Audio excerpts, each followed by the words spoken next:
პროტესტის მონაწილე ჭიათურელი მაღაროელების სამსახურიდან გაათავისუფლეს 19 მაისს ჭიათურა მენეჯმენტ კომპანიის მიერ გავრცელებულ განცხადებაში ნათქვამია, რომ მაღაროელები, რომლებთანაც სხვადასხვა მიზეზით შრომითი ურთიერთობების გაგრძელება ვერ მოხერხდა, საბოლოოდ დათხოვნილ თანამშრომლებად განიხილებიან. კომპანიის მტკიცებით, დათხოვნილ თანამშრომლებს აუნაზღაურდებათ როგორც ერთთვიანი კომპენსაცია, ასევე 2025 წლის 27 აპრილამდე დარიცხული სახელფასო თანხა. კომპანიის თქმით, სამსახურში დარჩენილი თანამშრომლებისთვის უახლოეს 2-3 კვირაში მარტი-აპრილის სახელფასო დავალიანების ეტაპობრივი ანაზღაურება დაიწყება. მათთვის, ვინც რეორგანიზაციის შედეგად ჩვენთან გააგრძელა შრომითი ურთიერთობა, უახლოეს 2-3 კვირაში დავიწყებთ მარტი-აპრილის სახელფასო დავალიანების ეტაპობრივ ანაზღაურებას. რაც შეეხება იმ პირებს, რომელთა შემთხვევაში სხვადასხვა მიზეზით ვერ მოხერხდა შრომითი ურთიერთობების გაგრძელება, ისინი განიხილებიან როგორც საბოლოოდ დათხოვნილი თანამშრომლები. მათ აუნაზღაურებთ როგორც კანონით გათვალისწინებულ ერთთვიან კომპენსაციას, ისე 2025 წლის 27 აპრილამდე დარიცხულ სახელფასო თანხას. საბოლოო ანგარიშწორება მოხდება შესაბამისი დოკუმენტაციის გაფორმების შემდეგ. ჩვენ ვაგრძელებთ მოლაპარაკებებს პარტნიორ ბანკებთან, რათა რეორგანიზაციის პროცესში დასაქმებულებსა და მონაწილე თანამშრომლებს შევთავაზოთ გაუმჯობესებული საკრედიტო პირობები. კონკრეტულ სიახლეებს საზოგადოებას უახლოეს პერიოდში გავაცნობთ. მაღაროელები ამბობენ, რომ კომპანიის განცხადება პროტესტთან დაკავშირებულ პრობლემებს ვერ აგვარებს. მათი აზრით, მაღაროებში სამუშაო პროცესის განახლება მაშინ, როცა 4 მაღაროელი სისხლის სამართლის ბრალდებითაა დაკავებული, დაუშვებელია. მოგახსენებთ მოკლევადიანი მოთხოვნები რაც იყო და რასაც ველოდებოდით გუშინ საღამოს 9 საათამდე.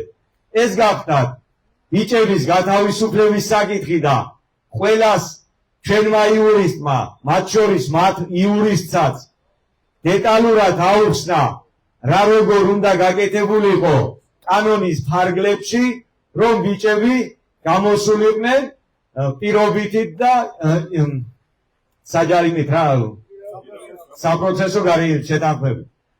ასევე ჰქონდა საუბარი ხელფასებთან დაკავშირებით. უკვე მესამე თვე იწურება, ზოგისთვის მეორე თვე, ზოგისთვის მესამე თვე, ხელფასები არ დარიგებულა და გუშინდელი მონაწერით, განცხადებით, კიდევ 3 კვირა მინიმუმ არ აპირებს ხელფასის გადახდას და 3 კვირის შემდეგ ეტაპობრივად დაიწყებს ხელფასების დარიგებას. ზუსტად ესე წერია ტექსტში, ვისაც არ გინახავთ, შეგიძლიათ გადაამოწმოთ. ასევე მესამე და აუცილებელი მოთხოვნა იყო, რომ არანაირ ხელფას აზრი არ ექნებოდა, თუ ის საბანკო ვალდებულებები, რომელიც 2024 წლის 1 ნოემბრიდან ჩვენ შეგვექნა, პრობლემები შეგვექნა, ეს არ იქნებოდა მოგვარებული და მოგვარებაში ვთხოვდით და ვგულისხმობდით ის ნამატი პროცენტები, რაც ამ ხნის განმავლობაში ჩვენს სესხებზე აისახა, ყოფილიყო განოლებული. ეს 3 საკითხი იყო, რაც ითხოვდა სასწრაფოდ პასუხს.